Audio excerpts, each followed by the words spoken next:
Really happy for our players. Great game. I thought if you were a spectator, two teams that we knew it was going to be back and forth. Very pleased with the way that I thought for the most part, and again I may feel this way differently after I watch film. First couple minutes we were not defending the way that we needed to. I thought finally, as the game went on, we did a great job of doing a much better job of understanding scouting report, how we were going to defend certain actions, and really pleased with our players and showing up and being ready to go on that end.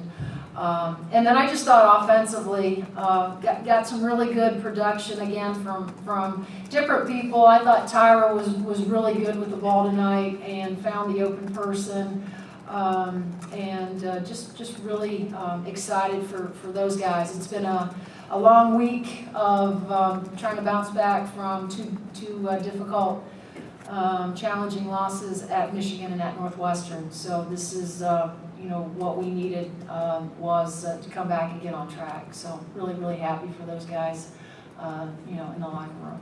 Questions for Coach? So in the second half, with Amanda with her injury in the first half, kind of how are you watching that? Kind of what was your expectation for what level she was going to be able to play at? Well, I had no idea. Here's the only thing that I knew: it wasn't her knee. Okay. I didn't really even see her go down, to be honest with you, but as I walked down the bench and she stood up and you could tell she was clearly in pain, the only thing I said was, "Is it your knee?" And she said, "No, it's my ankle," which made me feel a whole lot better. And then, I don't know, after that I think Robert, they got her to the training room as quickly as they could to check it out, and then Robert came in right before I was addressing them at halftime to tell me that we were going to take her up and she was going to try to go. And at that point I knew that it was going to take more than a twisted ankle, sprained ankle to keep Amanda Cahill from being on the floor. So that's about as much as I knew, but like I said, really grateful. There was a moment there of, where my stomach didn't feel so good, when I watched her and the amount of pain she was in. It was kind of scary, and the fact that nobody was around her made me wonder exactly, what it could be and how significant of an injury it was. But give B credit; that's hard to do. That's a toughness that she has. I don't know, again, the severity of it. But it looked like it hurt her, when she came off the floor. So give her credit for just, again, finding something, digging down deep, and being able to play in that second half. Because, as you guys know, we need her. Did you even see how she went down? I didn't. Yeah. I had no clue. Anytime that I asked some of the kids and the staff if somebody ran into her, and they said no, she was by herself. And Aaron, who sits right there next to me, said that she was clearly, no one was around her. Well, that automatically you worry, like if she just stepped wrong, if she planned wrong, and so your mind kind of goes to a place where you don't want it to. But like you said, after I said to her, "What is it?" she said her ankle. I felt a whole lot better. So when she hits those couple of shots in the third quarter, are you starting to feel better about what she's able to do? Well, maybe that's what she needed to do, because those shots in the first half that she, airballed two of them. So maybe she needed that just to kind of settle her down. Okay, but she got back in her groove, and as I mentioned, she's such a somebody that you gotta pay attention to defensively. Not only can she score, she makes everybody else around her so much better. And so again, we're better when she's out there, without question. It seemed like the second Kim got going, you guys would just keep on giving it to her. Yeah. How about Kim Royster tonight, right? Focused. I thought offensively she played within herself. She didn't force shots. She didn't seem rushed. Really just felt like she allowed the game to come to her, but was very aggressive. whatever she needed to, needs to do. I mean, I don't know, maybe I have to check with her what her routine was tonight, right, before the game, because we need to bottle that up, because that just, again, gives us another threat in the low post. With Jen, she's playing great. We're trying our best to get Bree, Wickware, and Darby minutes to gain experience.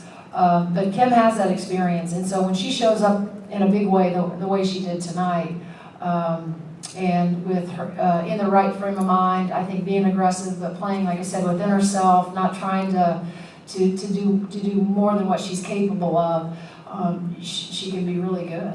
And so I'm really happy for her, because it's kind of been, the last probably month, we've sort of waited and hoped that the next game would be sort of the next game for her to come out and do something like she did tonight. And so I'm really just happy that we needed her.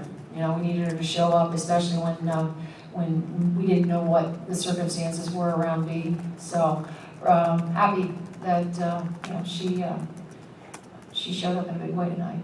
How important was Tyra in the first half, scoring 14 when some others got off to slower starts? Big, that's what you expect your point guard to do. I just thought Tyra, I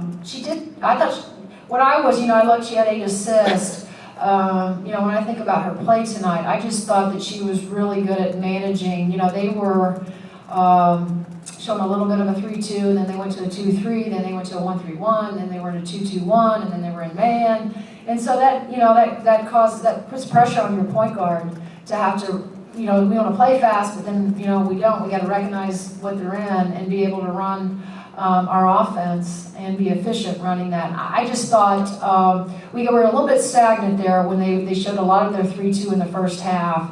And in the timeout, we just talked, especially to Lex and Rhea and Tyra, about, being more aggressive and trying to get in the gaps and putting the ball on the floor and trying to make plays off the bounce. And that's what Tyra is, when she's playing like that, kind of open and free. She's really good at not just making plays, but getting others involved.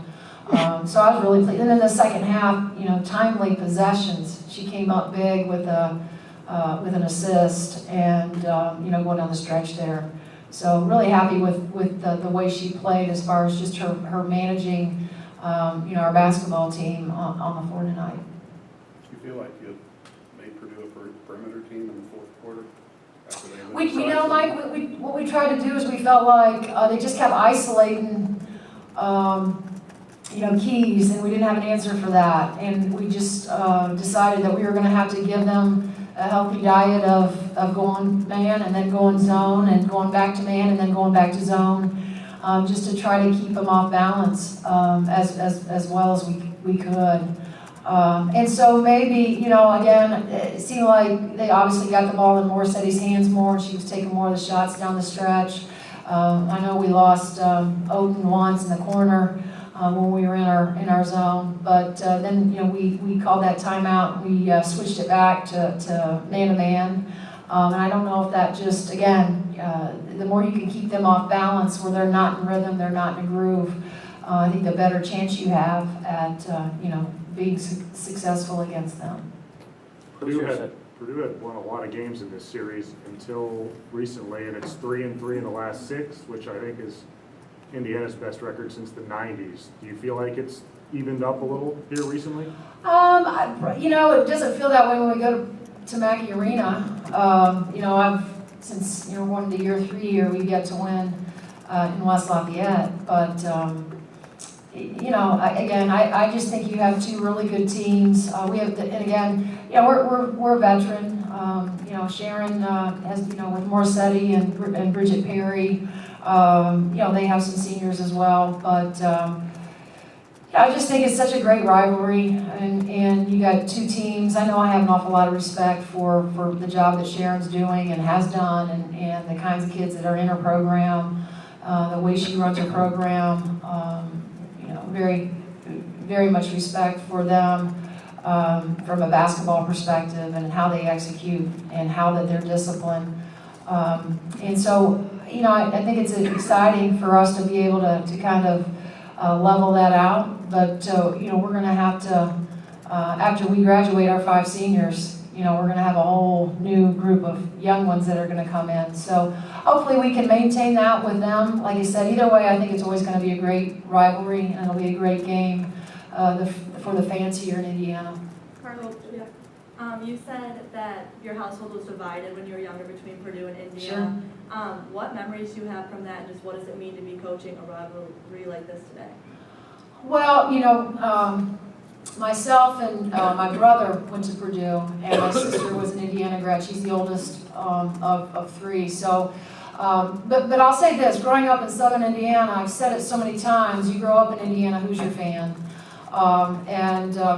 you know, I got to Purdue just through recruiting, and I wanted to play for Lynn Dunn and that group, and so the experience or the memories I have. And I got asked this, I think by Mike or somebody that asked my probably my favorite memory of being at Purdue was winning the first ever Big Ten championship. And we built that thing, we built that program, because certainly when our class, my class, went into West Lafayette, we were at the bottom of the Big Ten. And by the time we left, we won the first ever. And I say that because that's what I want to do here in Indiana.